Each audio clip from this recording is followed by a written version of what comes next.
نقش قدم نبی کی ہے جنت کے راستے، نقش قدم نبی کی ہے جنت کے راستے، اللہ سے ملاتے ہیں سنت کے راستے۔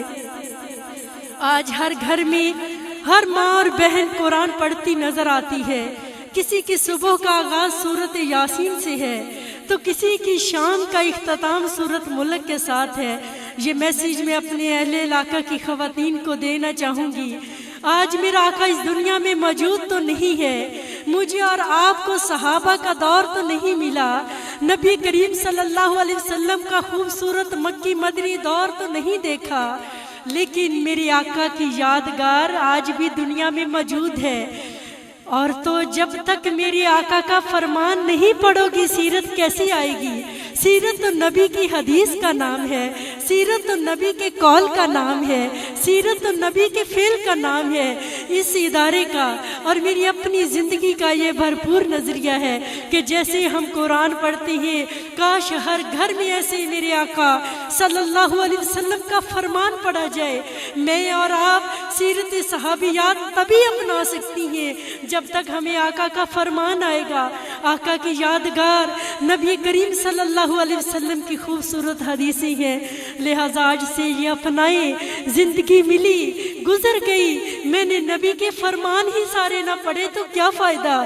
ایک نماز کا طریقہ اپنانے کا نام صرف سنت نہیں ہے۔ جب تک میرے نبی کریم صلی اللہ علیہ وسلم کی زندگی کے سارے حالات یاد نہیں کرو گے، مدنی کریم صلی اللہ علیہ وسلم کا مکی مدنی دور یاد نہیں کرو گی، اس کو اپناؤ گی نہیں، کیسے نبی کریم صلی اللہ علیہ وسلم کی عورتوں کا اپنے شوہر سے سلوک نہیں پڑھو گی، بیٹیوں کا بابا سے پیار نہیں پڑھو گی، صحابہ کرام کا دوستانہ طریقہ نہیں پڑھو گی، نبی کے گھر کے حالات یاد نہیں کرو گی، تو بچیوں اور بیٹیوں نبی کا طریقہ نہیں آنے والا۔ یہ میرا میسیج ہے، اس کو یاد رکھیے۔ اور اللہ سے میری دعا ہے، یا رب العالمین دنیا میں حافظ قرآن تو موجود ہے، توفیق دی آج ہم خواتین کو کہ ہم آقا کریم صلی اللہ علیہ وسلم کے فرمان کو بھی حفظ کریں، ہم صحیح بخاری شریف کو بھی یاد کریں، آقا کریم صلی اللہ علیہ وسلم کی سنت کو بھی دل میں سمیٹنے کا بڑا اجر ہے۔ میرے اس نظریے کو اللہ تعالیٰ قبول کر دے اور منظور کرے، اور اس کی روشنی میں اپنی آنکھوں کے سامنے دیکھوں کہ آج اس شریعت کو آج کے دور میں عورتوں کے جذبے کی ضرورت کتنی ہے۔ نبی کریم صلی اللہ علیہ وسلم کی سنت ایک ماں سنائے گی، ماں یاد کروائے گی۔ وہ ماں کیا یاد کروائے گی جس کو میرے نبی کریم صلی اللہ علیہ وسلم کا تعارف بھی نہیں آتا، نبی کریم صلی اللہ علیہ وسلم کا سلسلہ نسب نہیں آتا۔ اور آج میں نے اور آپ نے دنیا پڑھی، ہر چیز پڑھی، نہ پڑھا تو نبی کریم صلی اللہ علیہ وسلم کا فرمان مبارک نہ پڑھا۔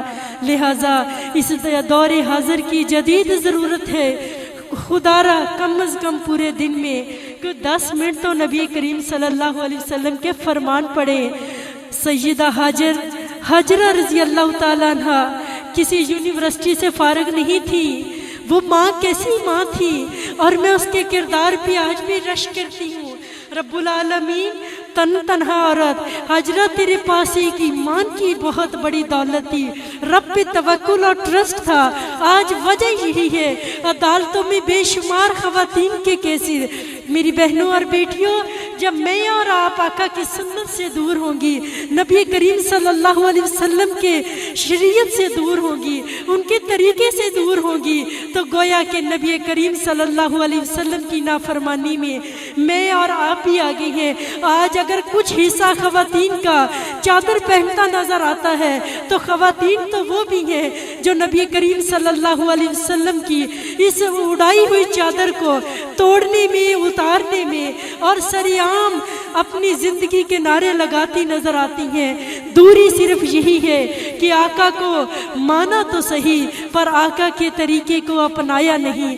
آج ضرورت ہے، کب تک؟ جب تک آپ اللہ کی نبی کی شریعت سے جڑیں گے نہیں، تب تک میری بچیوں سیرت کو اپنانا مشکل بھی ہے اور ناممکن بھی ہے۔ لہٰذا یاد رکھیں، دنیا بھر کے رائٹروں کا آپ نے تذکرہ پڑھا، دنیا بھر کے آنے والی بڑی بڑی شخصیات کو پڑھا، ایک دفعہ ذرا غور کرنا ہے کہ میں نے نبی کریم صلی اللہ علیہ وسلم کی زندگی کو کتنا پڑھا۔ نہ بیٹیوں کے نام آتے، نہ خواتین کے نام آتے، نہ زوجیات کے نام آتے، نہ ان کا سلسلہ نسب یاد آتا۔ کیا فائدہ اس زندگی کا جس میں میرے آقا کا فرمان ہی شامل نہ ہوا۔